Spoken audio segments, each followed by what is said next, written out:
Hi everyone. Okay, now hear me out, but I think that this film, this British movie from 1980, Breaking Glass, which probably a lot of you haven't seen, is of great cultural importance.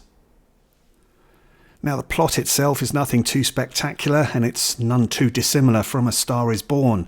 We're basically seeing a singer who's being discovered by a promoter and then seeing her rise from playing in pubs through to big stage success.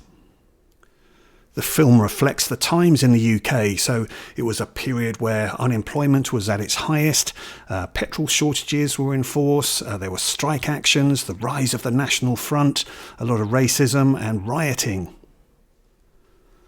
But it's the star herself, Hazel O'Connor, who is of real importance here, and also the specific time of when this film was released. Now, the last British movie of the 70s that was of musical and cultural significance was this one, Quadrophenia from 1979, directed by Frank Rodham. A movie featuring the music of The Who and looking at the mod culture. This one starred Phil Daniels and featuring in a co-starring role Mark Wingett. And interestingly, both of those actors feature in Breaking Glass. But musically at the end of the 70s, things were changing somewhat, and we were seeing the emergence of a lot more independent female artists. So significantly in 1978, we had Kate Bush at just 19 releasing Wuthering Heights. Toyah Willcox, who actually had a small role in Quadrophenia, she was about to burst onto the scene as well, as was other artists such as Annie Lennox in Eurythmics and Alison Moyet in Yazoo. But it was Hazel O'Connor and not Toyah Willcox who got the lead role in Breaking Glass, and a really fascinating time and decision that was, because Hazel O'Connor wasn't really established then, but she wrote all the songs for this film, and when this was released, it effectively released her career as well, and she had big chart success with a couple of the songs, Will You and Eighth Day in particular. When we'd seen singers in movies before this, they'd mainly come from rock music backgrounds or country music, or perhaps they'd been stage performers. But Hazel O'Connor was something different. She was an independent female artist, and she was coming out at a transitory time between punk and new wave. And she had her own voice, her own vocal stylings, and was really something quite different. On reflection, it was quite a gamble to make a movie with a non-established star, with a new musical styling, and who hadn't yet had a hit album. So yeah, a big gamble, but it seemed to pay off. Like I say, she had massive success with at least a couple of the songs. Now, I'm guessing that American viewers are probably scratching their heads at this stage and not really knowing what I'm talking about. So if we go to America for the moment and just look at what was going on in American cinema at that time. So 1980, and really in America there was no film that was being released that was showing punk or new wave singer that I know of, but in 1980 the key film for you guys was Alan Moyle's Times Square, which, although it didn't feature actual musical artists, it had a phenomenal soundtrack that really captured all the type of transitory music that was going on between the 70s and the 80s. So you had the likes of Gary Newman on there, as well as the Ramones and Roxy Music and Talking Heads. A phenomenal soundtrack on that film. Alan Moyle, no stranger to music-based films. He later on did Empire Records, as well as the Christian Slater movie Pump Up the Volume.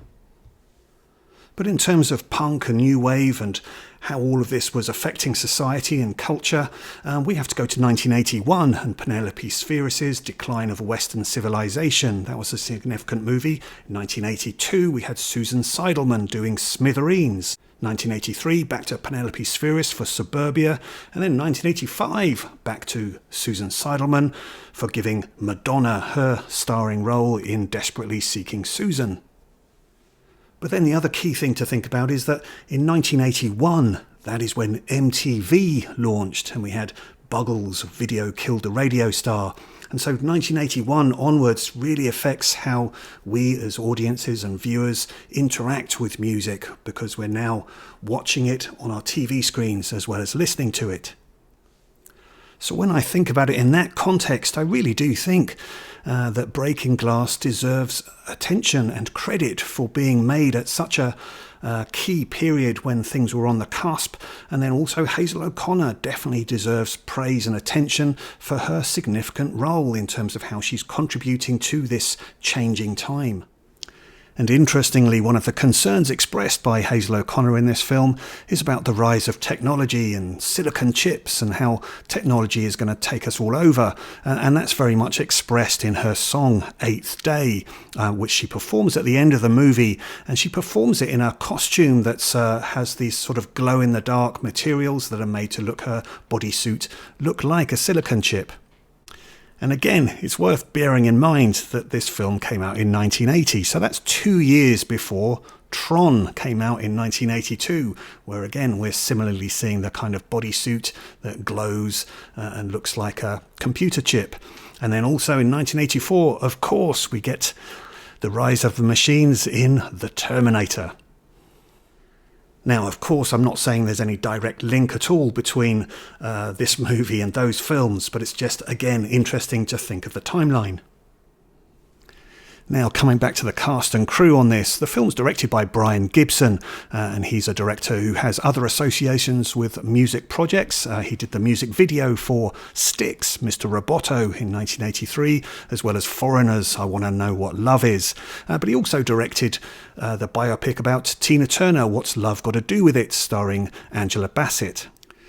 Now, as I said, Phil Daniels from Quadrophenia fame, he stars in this as the promoter, but then there's also an interesting supporting cast, which includes Jonathan Pryce playing the saxophone player in the band, and saxophone definitely featured on Hazel O'Connor's hit single, Will You? But yeah, the cast also includes just small appearances for the likes of Richard Griffiths, Michael Kitchen, Derek Thompson, who was in the series Casualty, and also Jim Broadbent. Also of significance is the fact that this film was the first one to be executive produced by Dodi Fayed. Dodi Fayed perhaps might be best known for his relationship with Princess Diana, which he ultimately died in a car crash with her. But yeah, so this was his first film as an executive producer. His next one in 1981 was the Oscar-winning Chariots of Fire. Now, as I understand it, Hazel O'Connor unfortunately suffered a medical event a couple of years ago in 2022, which resulted in a brain hemorrhage and her having to be put into a coma to help with her recovery. And as I understand it, she's still on that road to recovery at the moment. So certainly very best wishes to her. I hope she gets through it. But yeah, please do let me know your thoughts on Breaking Glass if you have seen it, and your thoughts on Hazel O'Connor and her music as well. So for me, I was 11 when this came out, so I was too young to see it at the cinema at the time. But yeah, definitely I remember both of those songs being massive hits in the charts and seeing them on Top of the Pops. But yeah, I hadn't really thought about it that much more until rediscovering this film just recently. So yeah, let me know your thoughts and let me know what you think about the timeline. Like I say, I think looking at things in perspective, this is really culturally important. So yeah, congratulations to Hazel O'Connor for her very significant role in this. Let me know your thoughts. Okay, thanks very much for joining me. All the best to you. Bye-bye.